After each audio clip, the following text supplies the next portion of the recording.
Hello, everybody, and welcome to the 180 podcast right here at St. Paul's Bloor Street. We're glad you've joined us today to hear stories of transformation and change in people's lives. My name's Robert Herkmans. I'm one of the staff here at St. Paul's, and this month we've been asking the question, what does transformation look like? How do people's lives get turned around by the power of the gospel? Well, Eirene, it's wonderful to welcome you here to the podcast. Thank you so much for coming in and having a conversation with us. You're welcome. Everybody's got a different story, and your story, right? It's not like Dave's story. It's not like Tina's story. It's not like any of the stories we've heard. But why don't you take us back? Where did it all begin? Well, Rob, my life has been one of many turning points in which I've experienced God to be powerfully loving in a very personal way that I could each time never play down or rationalize as being mere coincidence. So my story really begins from the fact that I was born into privilege. Yes. But it was particularly rich because of social and spiritual factors. My grandfather was the first person to administer penicillin to save a colleague. He had rescued the country from a bubonic plague. My father would go on to follow after his father. So your family was fairly well respected and wealthy. Right? Yeah, well respected and wealthy. And my grandfather was an intellectual as well because he self-taught himself biblical Greek and Hebrew. Besides being a medical doctor. And so he became the Bible teacher to many of the Christian leaders in Singapore. And in fact, he became a personal friend of Billy Graham and John Stott and many other well-known Christians. My mother's side of the family, apart from being very Chinese, really didn't have a good impression of Christians. There is a phrase in Chinese, in Cantonese, yes, that goes like this, gong ye so. And what that means, literally translated, is speaking Jesus. And what that actually boiled down to was a derogatory expression for speaking nonsensical impracticalities. So you grew up in a Christian home with some very well-known Christian role models, and yet there was this kind of criticism out there about Christians. Totally. The way that I grew up, God always had to prove himself. Remember, religious faith was for the weak-willed and intellectually compromised. But anyway, so I graduated, top of class. I got this job, and very quickly I was just sucked into my career. I was doing well. I was working intensively. I was working all hours. And God kind of got left behind somewhere. We got married, Bang and me, and there were some nights when poor Bang would sleep on the office couch in my office because I would be working to 3 or 4 a.m. in the morning. Okay, so both you and Bang now are on the fast track. You both have great jobs. You're in Hong Kong, and it looks like it's just onward and upward for you.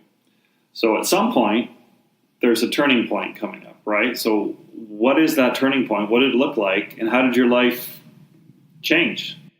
Well, one thing that stopped me in my tracks was I was reading the Bible not long after that sort of situation early in our marriage, when God took me to the verse in Luke chapter 9, and it basically says, do you want to gain the whole world and lose your life? And it smacked me in the face. So I was reminded of Jim Elliot's famous words. He said, "He is no fool who loses what he cannot keep to gain what he can never lose." God spoke to me through Ben, actually. He said it was time to take a sabbatical. And I said, "Are you kidding?" He says, "No." So it took me 2 years to agree to put my practice on autopilot. So Bang says, it's time for us to put on the brakes. Yeah. And it took you 2 years before you agreed to slow down. Yeah. And Ben had resigned from his job to go on sabbatical. Hard to slow down. Yeah, not only hard to slow down, but hard to put a stop to it. It was a change of identity. I had become human doing, not human being.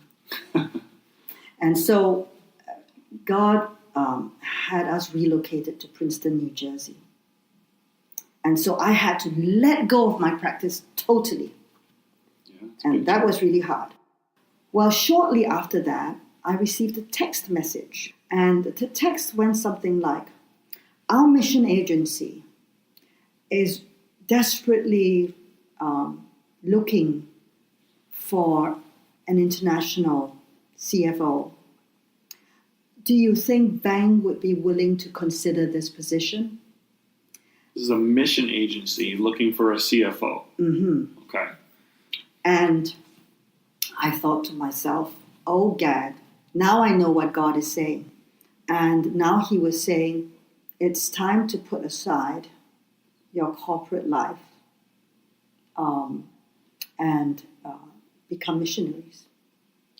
One of the requirements was that we needed a sending church. So we decided to write to our old church in Hong Kong. Oh, I see. Okay. They hadn't seen us for 5 years. But surprisingly, they sent us the reply that, sure, we'll be your sending church. We'll back you 100%. So just back up a moment. So how did you feel making such a huge change in direction? I mean, did you feel sad?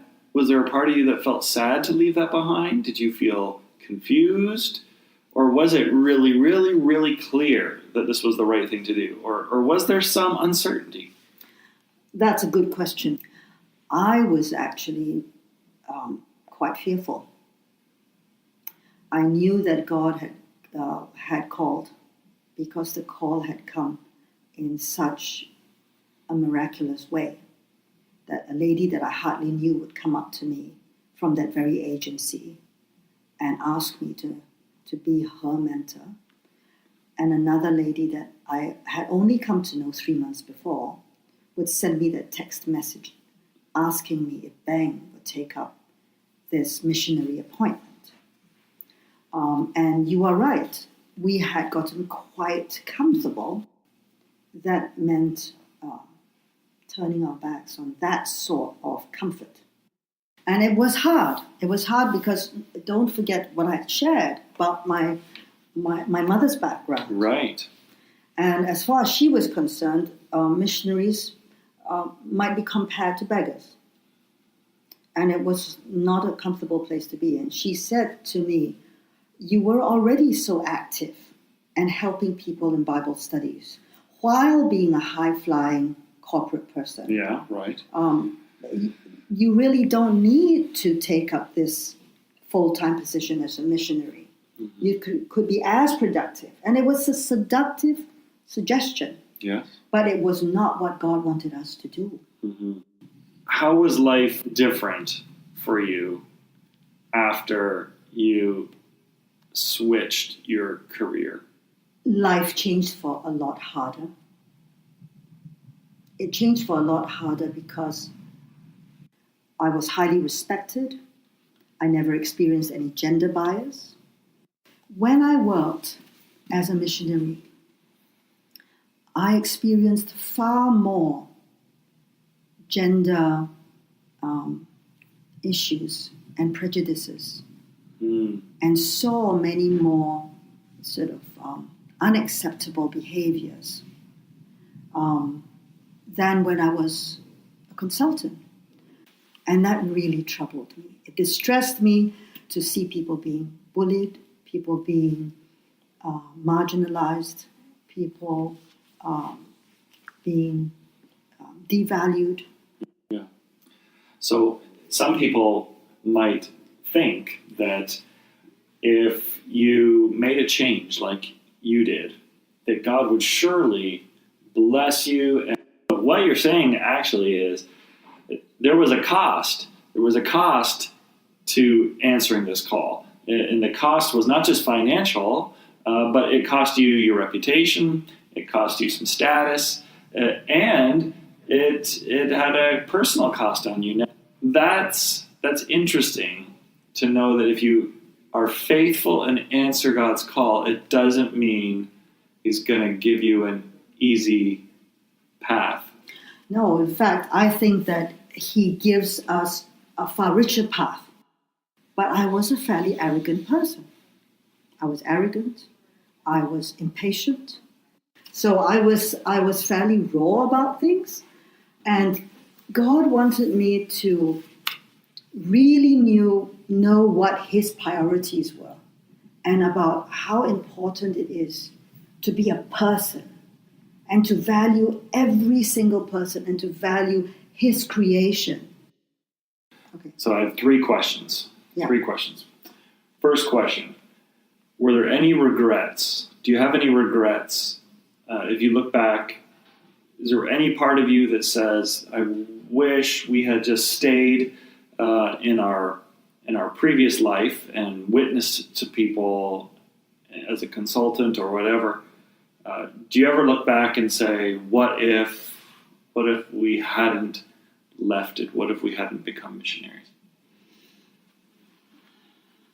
I don't have a regret.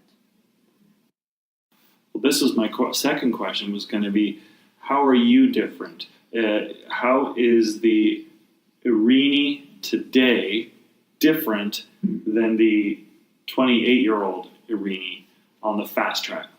Well, the 28-year-old Eirene in fast track didn't realize that life couldn't always be lived on adrenaline alone, that was unhealthy. You couldn't live on adrenaline and not sleep at all. Also, that particular person had so much of her identity interwoven with what she did. Right. So that particular person unwittingly held so much stake in those things. Whereas the Eirene of today recognizes that life on earth is hardly a drop in the bucket in light of eternity. And life on earth is but a preparation for something that is so much better. That's so good. Which brings me to my last question. In our congregation, there are many people who are seeking to advance their careers. They're climbing the corporate ladder. They're working really hard. And there are other people who have become great successes financially, through their business, through their know-how. What would you want to say to them? What should they take from this story? A number of things. One is that work is a good thing, Mm-hmm.